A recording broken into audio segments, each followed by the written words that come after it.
I have a really bad idea that you're not going to like. That sounds like most of your ideas. Um, Isn't that how this podcast started? Yeah, I guess. This cold opening bit was actually inspired by a podcast I recently started listening to. I feel kind of bad because it's the Prosseco N Prose Podcast, and they followed us a while ago on like social media, like Instagram and I think Twitter. As you know, I just barely check those anymore. But, well, especially like the DPW Instagram, because I had to turn off all my Instagram notifications because somebody keeps sending me a million reels. I don't know if you turned off yours because I send you a ridiculous amount as well. It just makes it better. Yeah. Trust me. Anyway, so I don't get notifications on there unless I actually go on the app, and I barely do that. The Prosseco N Prose Podcast, I was like, oh, I need to actually check out what these ladies are doing. For those who don't know, Wendy and Amy, two saucy ladies, or sauce, depending on how much Prosecco they drank during the episode, I guess. But It's both. I went back and I wanted to start listening to, like, the beginning like I usually do. And then they actually posted a couple episodes that I was just interested in for, like, they do seasons. So, like, their newest season was romance fiction, which I'm not a big fan of romance fiction, but they did, like, The Great Gatsby. I'm a big Gatsby guy. You are. So I went and checked out that, and I've just been kind of skipping around. But one, I am amazed by, I don't know if it's all wine or just Prosecco. We don't know shit about wine. No. I don't know exactly what Prosecco is. Is it champagne, maybe? They always say bubbly. Bubbly, yeah. Bubbles usually mean champagne, right? Yeah. Some fine champagne. But they know their shit, at least it seems like. They talk about the wine in such a way that inspired me to do a wine tasting here with you and I, sir. Oh, also fun note. When they first followed us, I misread the title of their thing because it's Prosecco, the letter N, in prose. I thought it said prosciutto prose, and I was really interested in what a podcast about cured meat fiction would be like. So I was a little disappointed that they have not discussed meat-based fiction, but it's still a solid podcast. They're very knowledgeable, and the way they covered the books is probably better than us because we suck at everything. But I really liked how they cover the stories and stuff they talk about, and it's also family friendly, which is something I'm not used to because we're degenerates, kind of. Or at least when did we become degenerates? We were always degenerates. Was it from birth? No. We'll get into that in a different topic for a different day, but there's definitely a point in your life where you go down the wrong road. And I do feel like it started very early for us. So no meat podcast, but we got fine wine. And the way they discussed the wine really made me want to, like, give it a go, Give it a go. I don't have not prosciutto. That's all I can think of now. I actually wish I brought some prosciutto. That might have made it better. Because they always do chocolate tastings and stuff. At least in the romance season, I listened to some of the ones they were talking about, like, all these really good sounding chocolates. And I'm like, ooh, I would like that. And it was funny because, like, they always try a different Prosecco. When we started this podcast, we tried to do the exact same thing with different, like, whiskeys and stuff. And it didn't last long. No. We were not good at that. So I don't think we're going to be very good at this. But this first handful of episodes we did were awful anyway. They sounded terrible and we didn't know what we were doing, but we made it this far, so yeah. Anyway, so I didn't have Prosecco, but I got a Moscato. My wife, someone gifted it to her. This is I don't know if I should say the name just because it's a local winery, and I have a feeling we're not going to do this justice. My only I've gone to some wine tasting events and stuff, and I always just go for dessert wines.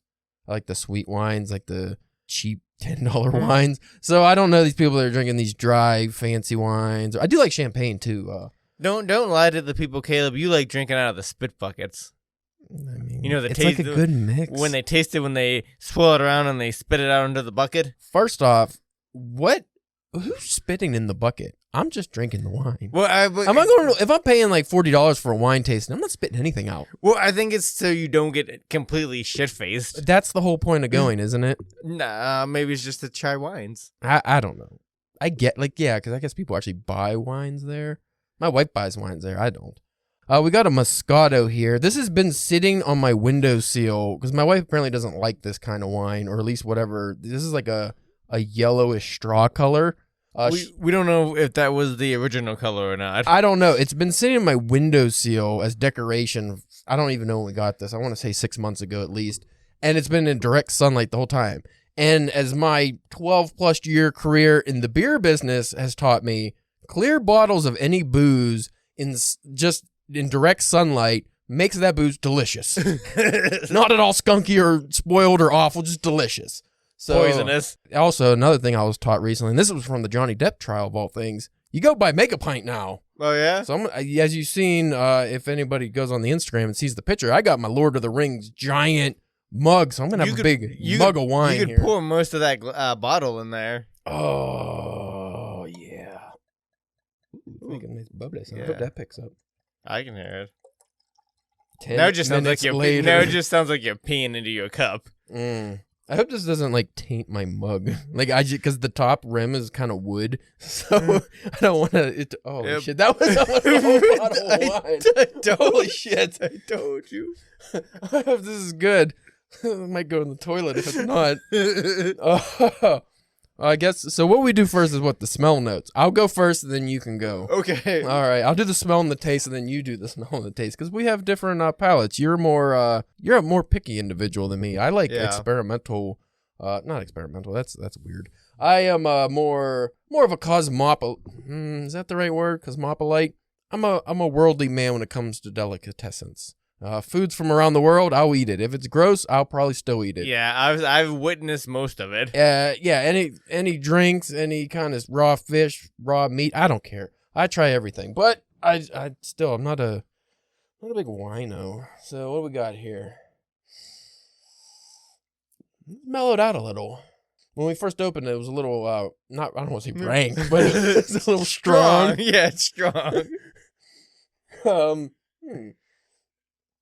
You know what that reminds me of, Spencer? This wine smells like a relaxing Sunday in San Bernardino and holds a hint of freshness like the waters of Lake Minnetonka.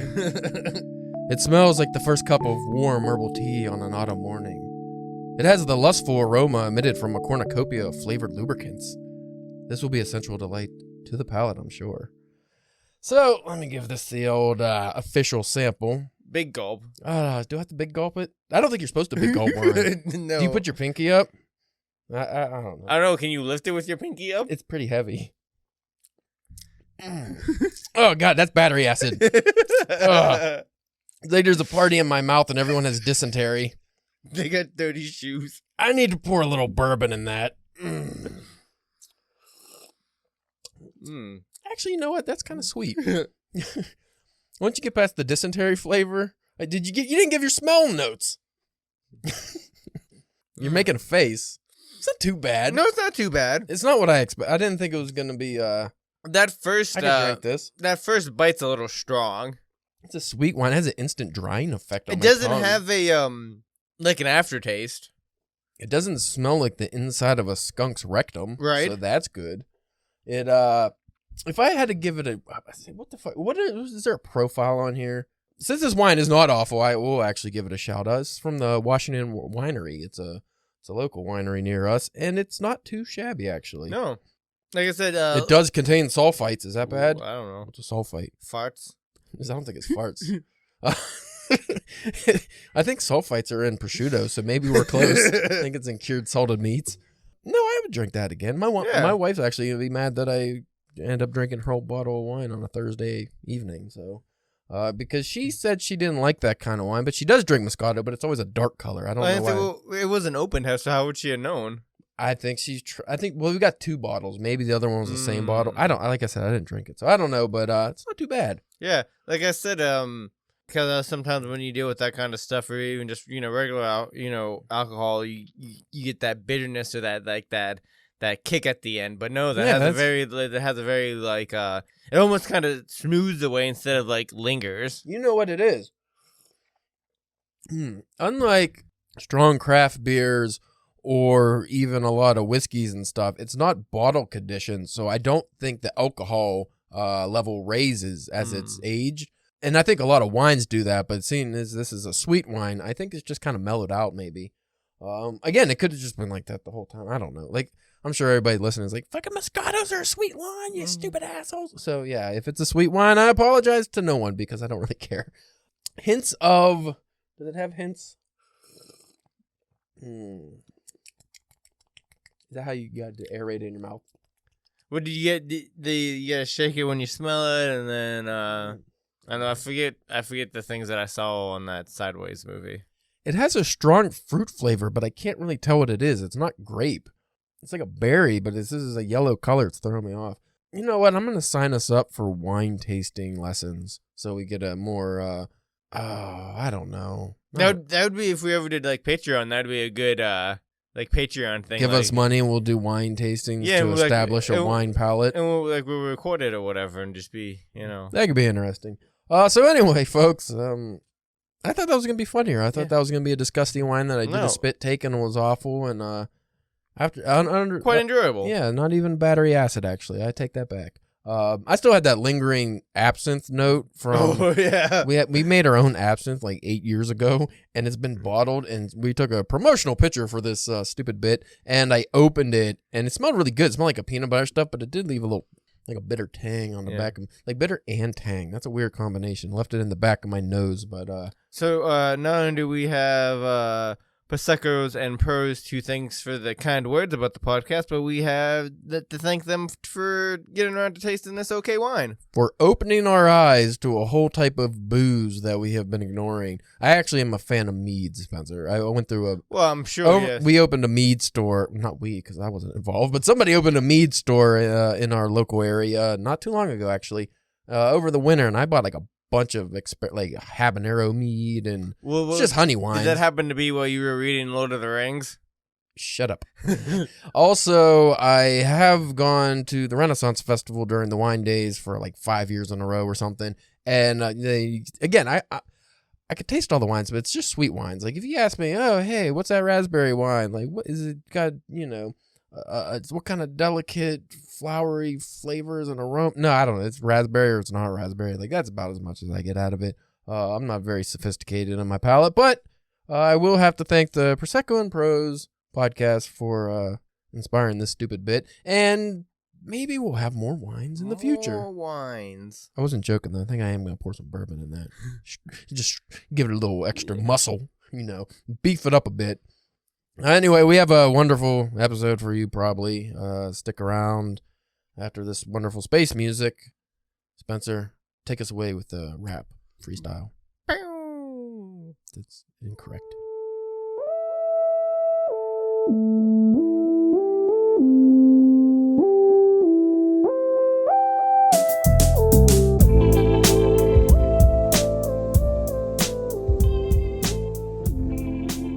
You are listening to the Drunken Pen Winery Podcast. No, we're not winery. Writing. Drunken Pen Writing. Yes. That's correct. I am your host, Caleb James. Why do you keep tapping? Stop tapping. I'll tap what I want to tap. Don't be tapping. If you're going to tap anything, tap my gross arm because I got stung by a wasp earlier and it's all swelled up. Do you want me to tap your gross arm? I kind of want something to touch it. I don't know. I just feel like it needs massaged. What was I saying? Oh, I'm Caleb James, the host. And you are? Who are you? I don't know. Got a name? You always tell me who I am. I have no idea who I am without you, Caleb. With me, as always, suffering another identity crisis, Spencer, the Syrian Sheep Serenader Church. You got to keep those sheep in line. You know how you do it? Through sweet serenades. I like that. Does he calm the wild beast? Yes. I don't think sheep are too wild. I mean, when they do get loose and then you don't see them for like 8 years, they get real big and bushy, which is kind of funny, but I don't think they get like wild. Also, I really want to use the word symposium in something, but I don't know how that would. That's like a thing, not a. Yeah. It's not a verb. You can't be like, oh, Spencer, the Sacramento Symposium. Like, that would be stupid. That doesn't make sense. But maybe one day. You know what we're talking about today?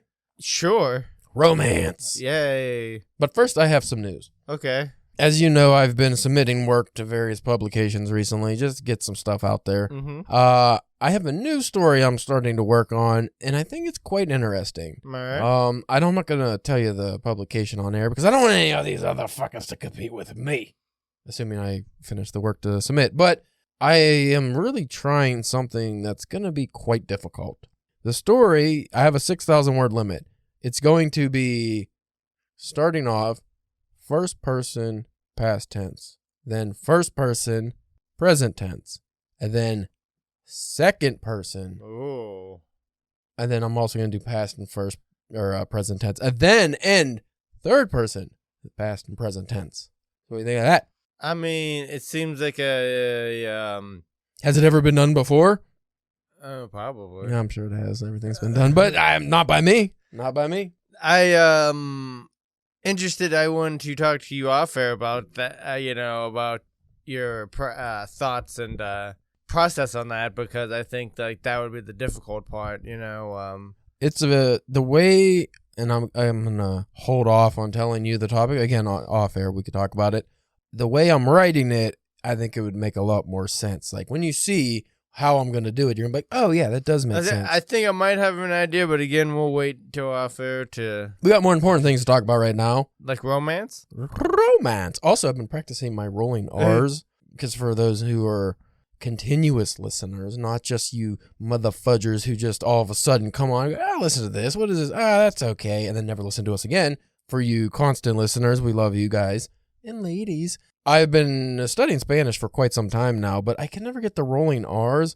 But I started working on it just the other day, actually, and I think I cracked the code. Ooh. It's about the tongue on the roof, the positioning, and I think also has helped as I started doing Latin.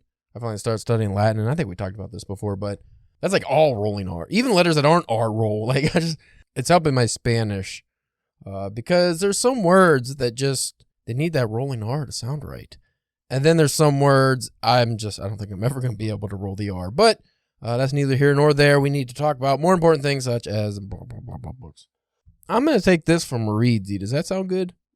They sound wreckable. The Reedsy blog is a reputable. They have a lot of, at least it's a young lady has a lot of videos from Reedsy. I don't actually see her in the article here. I don't know if she's Reedsy. I don't know. I always thought this was like a actual, like Writer's Digest or something, like a bunch of writers, but it's always see this lady, so maybe it's just her. It doesn't have an author, so I'm guessing it is her. So whoever follows her, they probably might know some of this information, because I've seen her some of her videos before on YouTube, and I wish I knew her name. It doesn't say in this article, but she's a very knowledgeable writer. It seems. What was that? You vibrating? Or something vibrating? Dog's butthole vibrating? Maybe. So we'll go through these very quickly since we did a fucking 11-minute intro. You know what you do first if you want to write a romance novel, Spencer? If you want success in the romance field. What's that? Hold on. I think my knob needs a little turning. Oh, whoa, hey. Whoa. Just because we're talking about romance now, don't...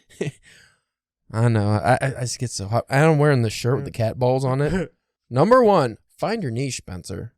Niche? You gotta find your niche. Niche. Or as like most of stupid Americans say, niche. I don't like it. I don't like niche. Yeah. I always hear niche, and apparently that's the American pronunciation. I say niche. Yeah. That's the French pronunciation. It's a French word, right? So it should be, because I'm a man of culture now, I try to use the original language's pronunciation, which makes you sound like a jackass sometimes, especially when you're like, I notice whenever I pronounce Japanese words now, especially on air, like when I do the editing, I'm like, oh man, it sounds like such a pretentious cock, because like I'll say everything just normal English, but then whenever I say like the Japanese name, I put the Japanese accent on it, and I just like, oh, he sounds like a fuck, because I am a fuck, I guess. I don't know. So anyway, you know what popular subgenres of romance include? We're not going into the nitty gritty of this. You know what a niche is. Everybody knows what a niche is.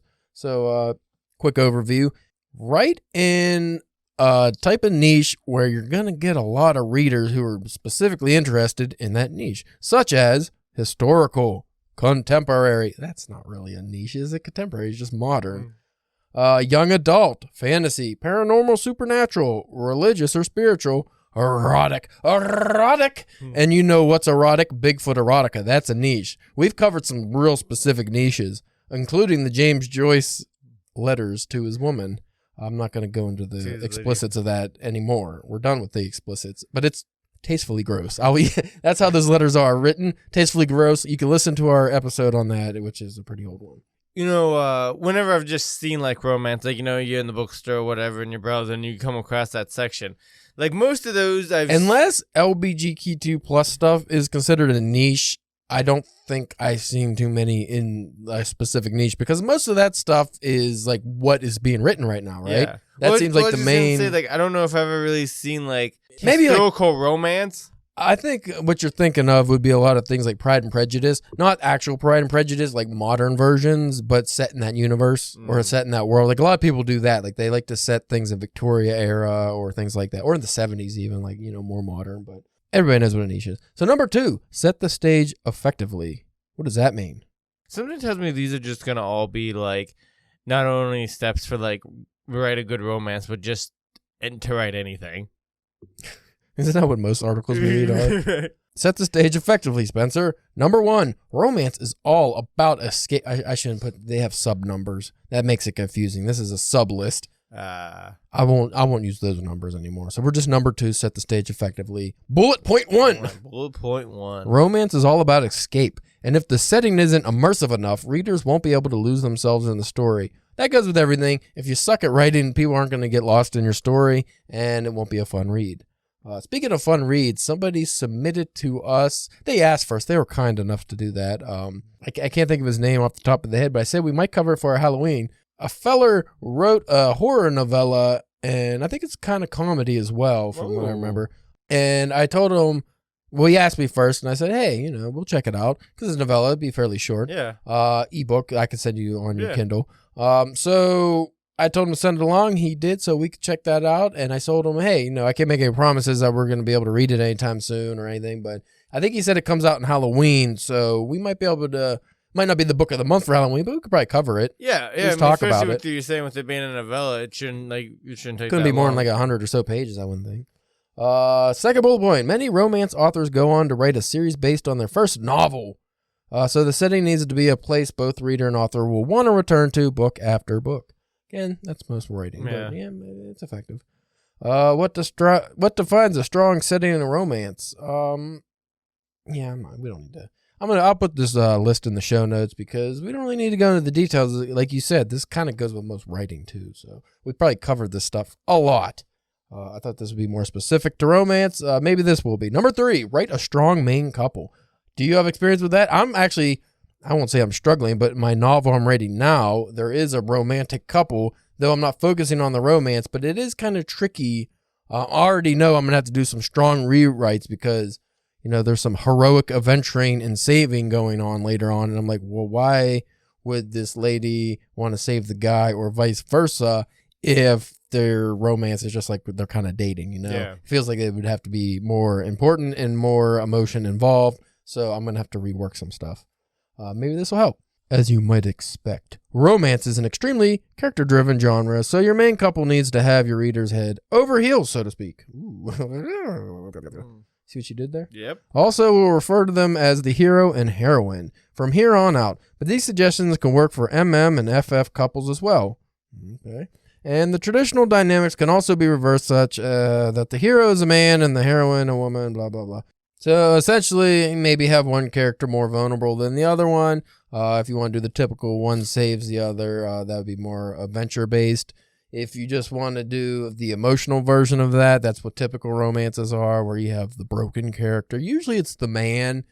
Traditionally, like I said, we don't read romance, and we definitely haven't read modern romance. I couldn't say, but traditionally, even in stuff like, Dracula, it's always been like the man has to save the woman, but the woman has to save the man's fragile emotional state or something. Like the man's broken from Hemingway. He always did that. Like he has a war injured hero or something, and the woman has to kind of bring him back from the brink. Nurse him back and everybody knows that story. I don't know if I can get drunk off of wine, but it's tasting better. Now it's mellowed, and you know what it is too. My big jug here, my big giant mug, Lord of the Rings mug, aerated the wine as well. That's why the initial tasting was kind of strong. And then once the air got to it, it mellowed out because I just dumped it in there and drank it real quick. And you're supposed to let it aerate. See, this goes with any character. The hero needs a pass. Yeah, so we get it. We get it. We get it. You get it. How about we take a quick shortcut avenue to different topic? Okay. Side topic. What would you like to see if you were to read a romance as the interaction between the couple? I'll start. I would like to see non-traditional. I don't want to just actually kind of like the novel I'm writing now. It's not the man saving the woman. It's vice versa. But I would like any kind of traditional aspects of what romance has always been. I would like to see those broken because I feel like at this point that there's tropes. Yeah. Like the man having to woo the woman having to heal the fractured emotions of the man. Like, I would like to see more modern couples, which I'm sure many books have done this well. I just haven't read them. Talk about like domestic abuse. When we hear about domestic abuse, and this can go with like alcoholism and drug addiction and any kind of things, but I'll just use domestic abuse as the main factor here. I'd like to see like a domestic abuse situation that's more realistic, where it's not just like the lifetime, oh, he beats me, but I stay with him, or like that kind of stuff, or stay with the kids. There are cases where like people figure their shit out, you know? Yeah. Like because we always talk about toxic couples and they can never, they need to break up and never be together. But sometimes like if you just solve whatever the core problems are in your relationship, you might be able to. Now, if you're punching your wife in the face, maybe that's not going to work. But, domestic abuse isn't like, it can be emotional. So you can fix some things and people grow, and maybe one was a cheater for a long time, but that doesn't mean they're always a cheater. I just like people can grow, and I don't ever really see that in most fiction where like a couple who has some kind of problems, they never make it like really strong problems that they can't overcome. But maybe there are like somebody's a drug addict. I know plenty of couples who like, maybe the guy was a huge drug addict, piece of shit, woman abuser, fucking for a long time. And then he gets his shit together and then they've been married happily for 30 more years or something. Like those things exist. I would like to see more of that in romance fiction, because I'm basing it off of like movies I've seen and stuff. So I just, make it more realistic maybe. Yeah. What about you? See, I don't know, because like without really consuming too much of that, I don't know what's been there and what's been like played with. You know what I mean? I guess I don't know. It'd probably be just about what I look for, like any story is, just like good story, characters, that I like or can relate to. Because like I don't know what goes on in romance novels. Like, is it just focusing on these people's relationship, or is it like I think a good romance. Can you have it like? Can they be like a heist, but there's a romance element? That would be fun. Like, what I mean? Does that still make it a romance, or is that like a thriller with like romantic subplot? Like, you know what I mean? I'm not sure what exactly critiques a romance novel. I think a good romance would be one that the romance is always there, but that's not the specific, like that's not the whole story, Yeah. It's not just like The Notebook where everything the guy does is to win the woman. But why The Notebook was good is because there was also a lot of backstory. There was a lot of drama there. Like your heist story, for instance, like that could be fun. You have a heist story, and then it just happens that, they're a couple, and then you get the whole Bonnie and Clyde situation where maybe there's a shootout at the end or something. I think a cool thing, and I don't know, like, again, not reading it, so I don't know how often this might be done, but like how you were talking about, like, maybe more realistic scenarios of, like, maybe, like, with, like, them having troubles or whatever, and even if they get together, but, like, maybe they're not together anymore. Yeah. But they, they still care about each other, and were like, which happens to a lot of people with kids. Yeah. Or, still have a relationship. They're just not, sexually or romantically involved anymore, but they're still friends. Yeah, or just or anybody that's been in a relationship for a long time and they for whatever reason break up. Like, you might still not be together, but you guys probably still care about each other, and so maybe stuff like that, because that always them getting together at the end kind of thing.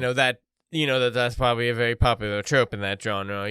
Everything working out and being together, and bad sex.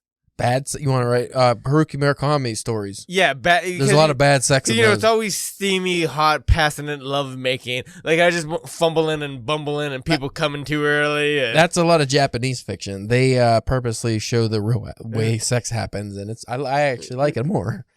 Number 4, which completely shows us that we do not know what we're talking about. Use tried and true tropes.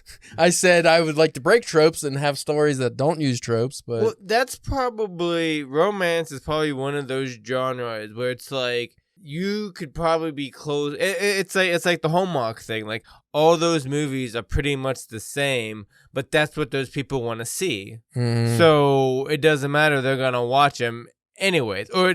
The Marvel movies. Right. All the Marvel movies are pretty much the same, but formulaic. But God damn it, I'm going to be there opening weekend to see every last one of them, That's because you got mental problems, man. You got mental problems, man. I'm just going to go through the tropes. I'm not going to read all this. There's the friends, enemies to lovers trope. There's, well, they break it down. Huh? Oh, I guess that was the only trope to use. Oh, no. One helps the other one heal, choosing each other all over again, and that's it. I mean, I guess they're tropes for a reason. They come up a lot. It's probably hard to tell a good romance story without using one of those, but I don't know. Again, maybe we should read some romance, you know? Yeah, no. Again, another shout out to Prosseco N Prose. They did a whole romance season. Yeah, maybe we'll have to check. But see, like they covered The Great Gatsby. I've read that, and did you a very failed romance. Do you consider that romance? I mean, the whole book is just about Gatsby trying to win over Daisy. Like he just he purposely becomes a bootlegger to get super rich to win her affection. So I mean, the whole thing's just about trying to woo this one woman. So I would say it's a romance, but failed romance. See, it's capped at the end. And she's kind of a real hunk of shit. So is Tom Buchanan, her main squeeze.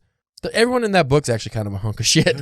Except for Nick, like the cut cold, maybe gay guy that befriends Gatsby and just is always kind of like there's a scene in that book where he hooks Daisy and Gatsby up like to finally talk or what, after years in his little house or whatever, and it's like pouring down rain outside, so he just goes outside and sits under a tree so they could talk. And I'm like, you're a fucking cuck, dude. Like, what are you doing? Like, it's your house, man. Make them sit in the rain. Well, I'm sure they have pretty big houses. Just go into another room. Yeah. This one's pretty common sense. Carefully construct intimate scenes. Unless you're purposely writing an erotica novel, you do not want to be overly graphic, but you have to get the readers, a little hot and bothered. That's one of those things. I think we might have done an episode on how to make a good sex scene, but I always, and I'm probably sure I've said this before, but I always picture Mr. Garrison writing his romance. Everything's novel. penis. Or that, or just as he's writing it, he's one hand on, yeah. What you really should do when you're writing good sex scenes or romance to begin with is to build it up. So you don't just start off. I mean, you can start off with like a hot, steamy, but not necessarily romantic sex scene. Like a lot of people, when you first hook up, you're still kind of strangers. So the physical act might be hot, but the emotional aspect's not there. Question. Okay. 50 Shades of Grey. What about it? Romance? It's erotica. Is it erotica? Erotica. Because it gets too in the. As Zap Brannigan said, erotic. It gets too into the nasty. The whole book's nasty. She has a butt plug drawer. It's nasty. It's nasty. She's a nasty lady, and he's a nasty man. I forgot. I got lost here in the sauce, but yeah, I think you should build it up with any story, really. I mean, you don't just want to start off with, this is hot ongoing romance and every sex scene's amazing. And like you said, maybe show some realistic sex. If there's a full novel, show some realistic sex scenes. Sometimes it's fumbling. Sometimes you're kind of laughing and giggling. Like real people. Write it like they're real people. Not every fucking sex scene is going to be hot and steamy between a couple. Not every time it's going to be everybody's clean and washed and wearing laundry. Sometimes you just, you're in the laundry room and her butt's looking all right and you're a pervert. I remember this Gets stuck and you have to help her out. I remember this old Bill Engvall bit. He's one of the blue collar guys. And he was talking about how, he was getting romantic with the lady one time and they were, all getting hot and sweaty. And as they was doing, like, their stomachs rubbed together, and it made, like, a fart sound. But he was talking about since they've been married so long, it didn't, like, it didn't phase either one of them. Because even if one of them did fart, it wasn't going to stop anything. It's not like they were, like, a new couple, and, like, that happened, and you're like, did somebody just shit themselves? Or, like, you know what I mean? But since you've been together for so long, maybe that would be a nice thing to go back to seeing stuff. Maybe like someone shits themselves. That, but like because I always just picture like these young like hot couple, in these romance things, and maybe like a middle-aged kind of portly. To where maybe the romance dad mom bods isn't as there's still that physical element there, but it's not the focal point. Maybe it's more of the mental and emotional romance. The sexual allure is gone because I don't know anyone honestly that's been together for, I would say, more than 5 to 10 years where the sexual allure, it's not like gone as in, oh, you don't find this person attractive anymore. I'm talking about like the looking at them on a pedestal.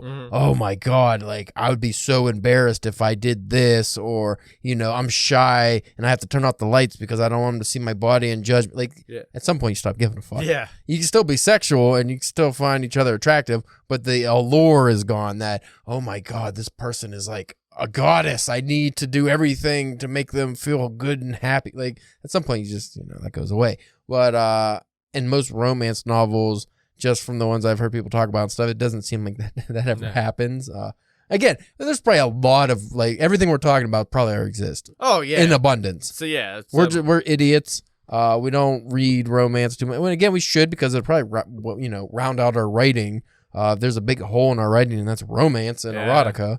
Maybe it's comedy to agree, because we don't read a lot of comedy stuff. A lot of books with comedic elements, but like a straight comedy, like a Hitchhiker's Guide kind of thing. Like I probably read more than you, honestly. I always assume comedy's probably hard to write. Like a good full, comedy, like a full, like you said, not things that has no comedy, drama, like not comedy elements, or like there's comedy throughout, but like a full comedy. I mean, this will be a topic for another episode, but think about writing a full novel that's just funny, just comedy, and you still have to have drama in there, because every great story has some kind of drama. Yeah. There's got to be some kind of challenge to overcome or something to make it a story, and it's funny throughout.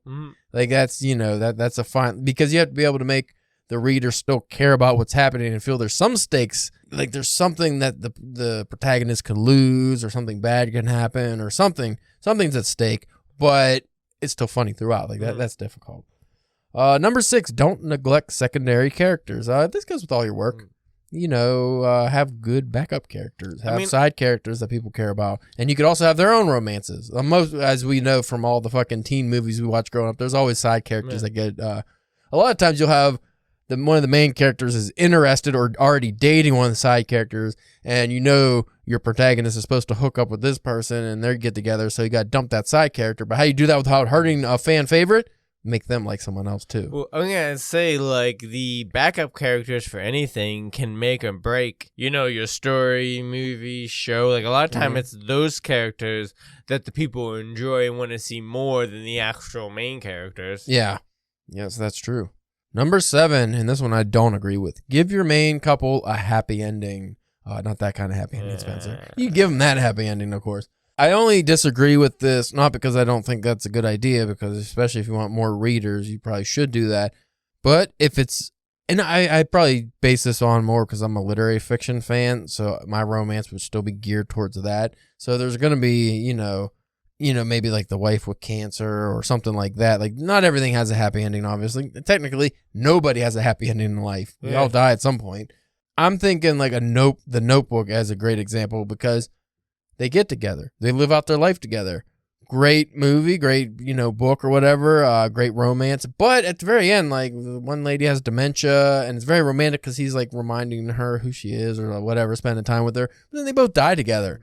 And it's like, is that actually happy? It's fucking super sad. Yeah. I mean, if you're crying, it's super sad, but it's a great ending. So I don't know if you can say specifically that it has to be a happy ending. Depends what you define as happy. If it's just, they get married and, Princess Bride style, ride off on horses, then that's okay.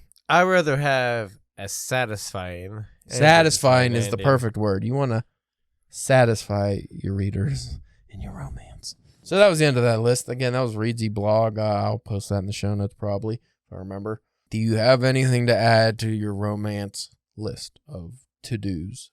Not particularly, just as...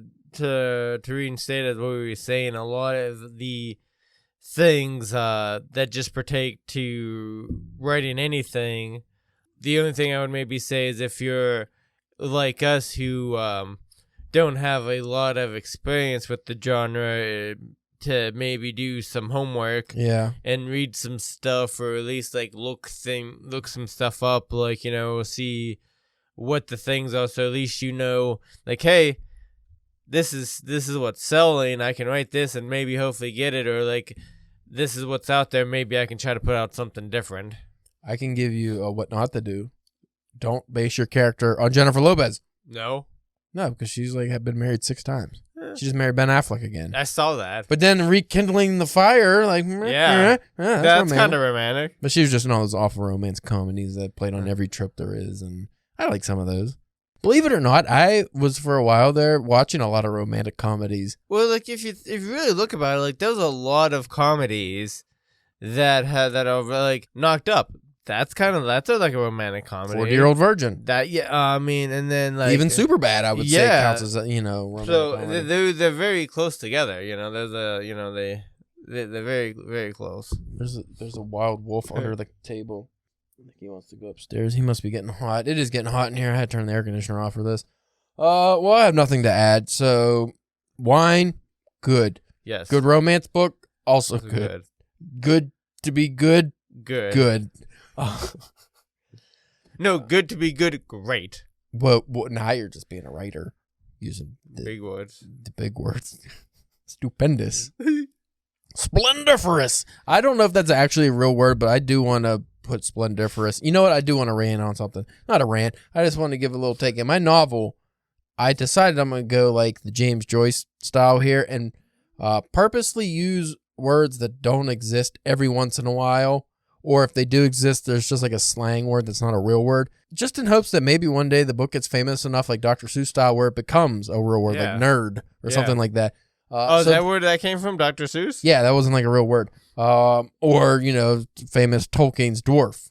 Yeah. Like his spelling of dwarf. I used the word, I think it's mungy. Because I was trying to think, I was talking about a mud pit. And I just happened to think, like, mungy sounds like a word that would be. And I looked it up, and it is on Urban Dictionary, meaning kind of gooey. Like it's what came to my mind. So I was like, that's the word. So just a little fun sidebar. If you're a writer, don't be afraid to use words that aren't real, because they might be one day, and it's thanks to you. So if you like this episode, give us like a review or something, man. Yeah. Say, hey, we want you to drink more wine on there and be stupid. I'm like, all right, I can do that. We can do that. We can do that. You know what I like about drinking the wine on there versus the whiskey? I don't get all mush mouth and drunk by the end of it. How much you got left in that glass? I refilled it. Ooh. Oh, yeah, I see that now. The bottle's almost empty. You can go to drunkenpenwriting.com to check out our work. We posted some new stuff, and every time I get one of my stories rejected, I'm just going to post it on there. So there you go. There you go. New fiction. You guys can have the rejects. Also, if you want to see Spencer do some sheep serenading, that's not too bad, actually. It's not sexual at all this week. It's more sensual. Sensual? I don't even think so. I mean, I could see it. If you see what I'm wearing when I'm doing it, you would.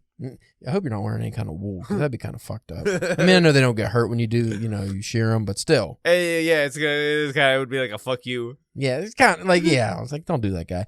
Spencer the Syrian Sheep Serenader on OnlyFans.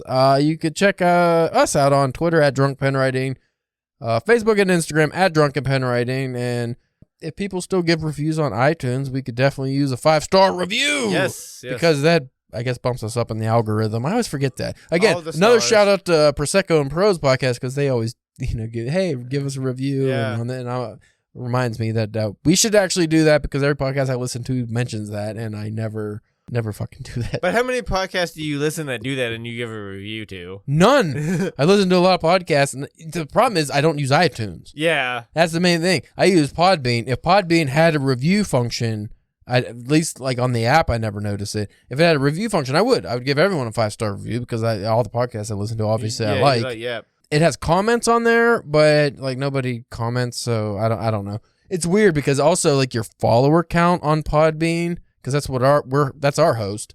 I think we only got like 11 or 12 on there, but it doesn't count people that use like Castbox or iTunes or whatever people. Spotify is one of our big ones. If they follow us on there, it doesn't count into that number. That only counts as the Podbean number. So it makes it look like you don't have a lot of listeners.